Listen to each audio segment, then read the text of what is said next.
In this video, I'll tell you about scales in wargaming miniatures, how they're measured, and why they're not nearly as important as you think.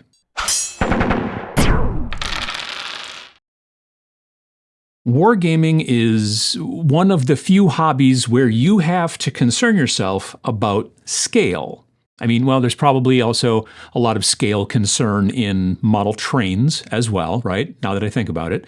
Like if a train is the wrong size, then it won't fit on the tiny little train tracks, I assume, right?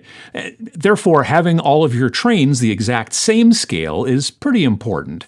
However, having all of your wargaming stuff on a single board doesn't mean that it all needs to be in the exact same scale. Believe it or not, there's some wiggle room. Really. Do you understand scale in wargaming? It's okay if you don't. It's a little confusing.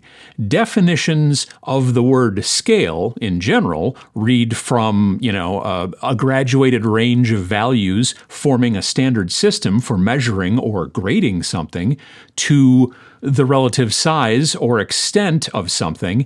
And while both of those are true and kind of have to do with how we use it in miniature wargaming, it's actually more specific with our miniatures. It all kind of starts with a person. Well, more of a model of a person. In wargaming, scale is usually measured thusly. A model is measured from the soles of the feet, like where it's standing on the base, to the level of the eyes, not the top of the head, right? And that measurement is done in millimeters because the metric system is better.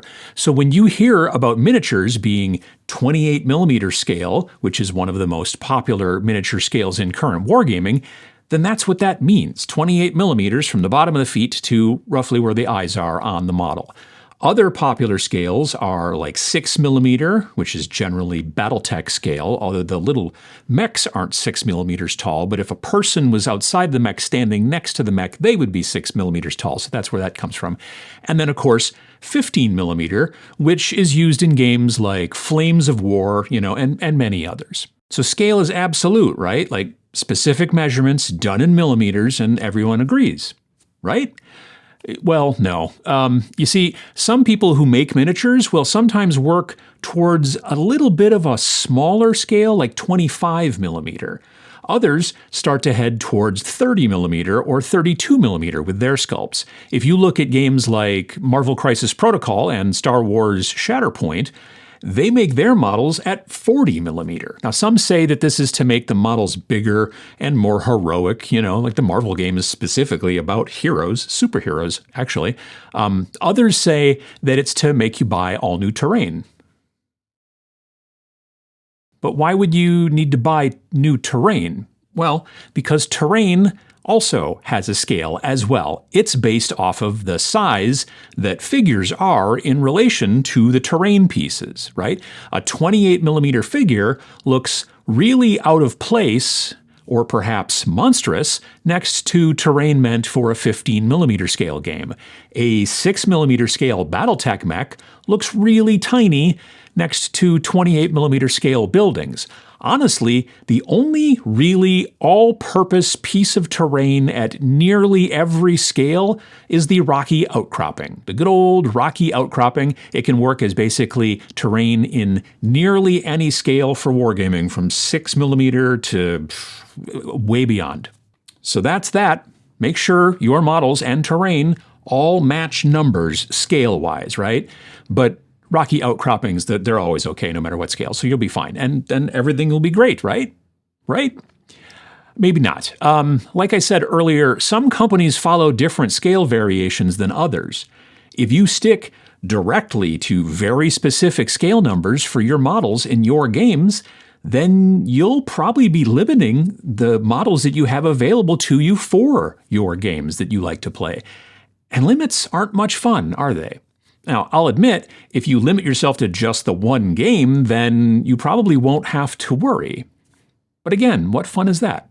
Generally, if you buy all your models from a single company, a single manufacturer for a single game, then you usually shouldn't need to worry about scale much. All Warhammer 40K models are generally the same scale. All War Machine models are pretty much the same scale. All Battletech miniatures are supposed to be the same scale, right? Etc.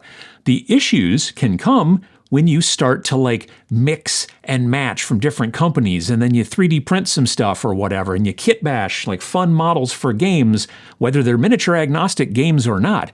That's when the scale numbers can get a little weird, and some miniatures won't be the exact same size as others. But here is a bit of a controversial take. Scale isn't so precious that you can't mix and match some of the different sizes together. If you have a smattering of models that you're trying to put together for a game, something miniature agnostic, or maybe even something that's not technically miniature agnostic, but you still want to like proxy your own models anyway, then that's totally fine. Some people get real fussy about all of their models. Let's say an entire group of humans, just to make it easier, being all exactly the same size. And that's not how it works. I'm an entire foot taller than my wife, and yet we are the same scale. Take a look at Dwayne "The Rock" Johnson and Kevin Hart. They've been in a bunch of movies together. They're also the same scale. Check out this behind-the-scenes photo from the set of 1984's Conan the Destroyer. That little guy in the middle is Arnold Schwarzenegger, who is 6'2", according to the internet, like I am. Yet he and Wilt Chamberlain and Andre the Giant are all the same scale. Not everyone on your miniature wargaming table needs to be exactly the same height. There is some wiggle room. However, there are limits to the wiggle room, wiggle limits. In my mind, and I'm not saying that you have to think this way, but in my mind, there are bands of scale that I'm fine working within, right? Like the smallest band is the 6mm area, mech games and such, mostly. If you put Battletech miniatures next to Steel Rift miniatures from Death Ray Designs, they pretty much look the same scale. Now, some people might think from the way that they're sort of sculpted that the Steel Rift models look like they should be like a little bit smaller in scale or something like that or whatever, but that's mainly just a difference in sculpting detail and style, I think. The next band up is around the 15mm scale. This can frequently include 20mm scale as well, at least in my mind. Most of these games seem to be kind of historical for the most part, Team Yankee, Flames of War, stuff like that, except for 15mm sci-fi games. 15mm sci-fi is kind of its own genre to some degree. Stuff like Stargrunt 3, Tomorrow's War, Full Spectrum Dominance, which I keep seeing more and more of online, Hammer Slammers, kind of old school, stuff like that.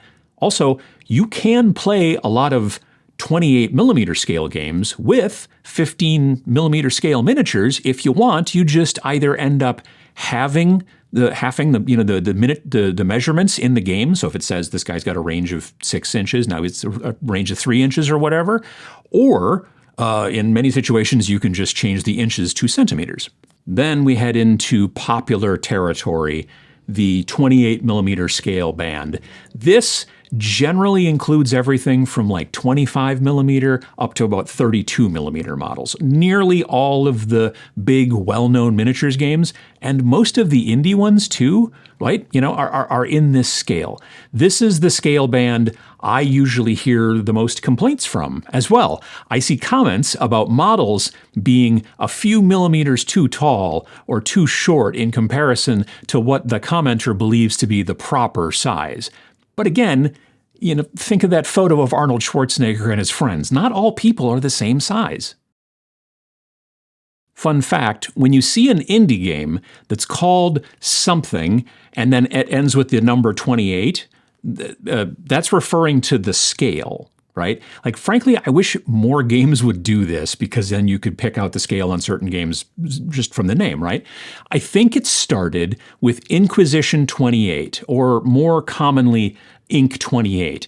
The original Inquisition game from Games Workshop, which came out in the early 2000s, was designed to be played with 54mm models. This is mainly why it failed, among, some other reasons. However, the indie community decided that it'd be a better game if it was just played at normal 28mm scale. And they were right, so they kind of picked it up and ran with it.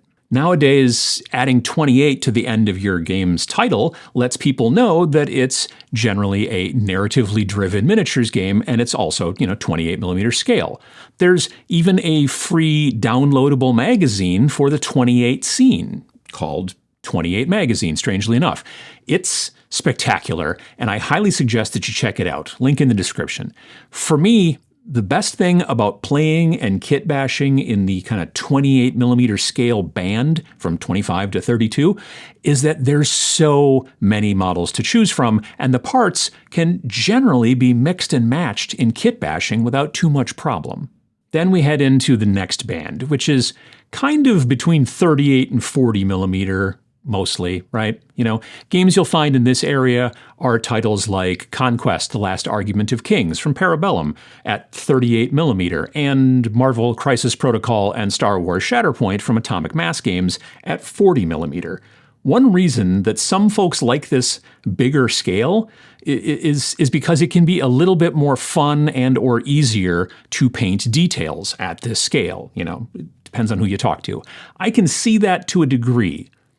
But I'll be honest, I'm pretty much happy to stay in the 28mm scale band with most of my games, except maybe mech games. And recently, there's been a bit of a return to the 54mm scale that frankly didn't work out very well for GW's Inquisitor game from the early aughts. John Blanche and Thomas Piernan are working on a dueling game called On Guard, which is going to be 54mm, I believe. I don't know that that's really a game for me, if I'm honest, right? But I think it'll be interesting to some folks. I don't know if it's the type of game that needs also 54mm terrain as well, or maybe it can just be a bunch of those very useful rocky outcroppings. We'll see more soon. So generally, don't sweat scale too much, as long as your models are near the proper scale bands, right? 6mm, 15mm, 28mm, 40mm, and maybe even 54mm, then you'll be fine. Again, some people are short and some are tall. So a 28mm scale figure and a 32mm scale figure can play together in the same warband, and it'll be okay. Don't worry about the specific scale, and instead worry about whether you're happy with your paint job. What's your wiggle limit, for scale in your wargaming? Are you very strict or maybe a little bit more wiggly? Let us all know down in the comments below. And if you like videos like this, explaining ideas and talking about concepts and things like that, then a little bit of depressmentation of the like button would be very appreciated. It helps to get the video out to more people, helps the channel, and it makes me smile. If you're also interested, I make videos like this every single Friday, and if you hit the subscribe button, which is also down there, then you're more likely to see them every single Friday. It's free. Thanks for watching.